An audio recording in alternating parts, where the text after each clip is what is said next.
মাঝিরে কম বলতে পারিস সূর্য কেন ওঠে, চাঁদটা কেন পারে কমে, জোয়ার কেন আসে? বৃদ্ধ মাঝি অবাক হয়ে ফেলিয়ে হাসে। বাবু বলেন সারা জনম মরলি রে তুই খাটি, জ্ঞান বিনা তোর জীবনটা যে চারি আনায় মাটি।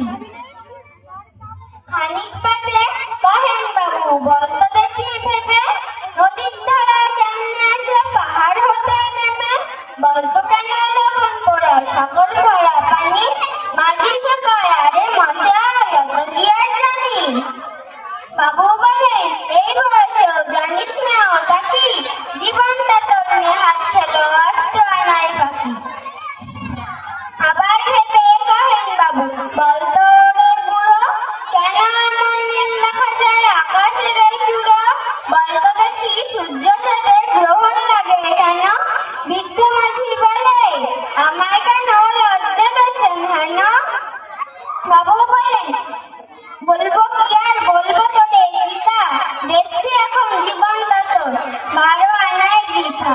খানিক বাদে ঝড় উঠেছে ঢেউ উঠেছে ফুলে, বাবু দেখে নৌকাখানি ডুবলো বুঝি দুলে।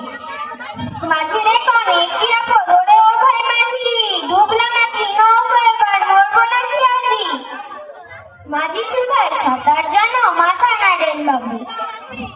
মূর্খ মাঝি বলে মশাই এখন কেন কাকু, বাঁচলে শেষে আমার কথা হিসেব করা পিছে, তোমার দেখি জীবনখানা 16 আনায় নিচে। নমস্কার।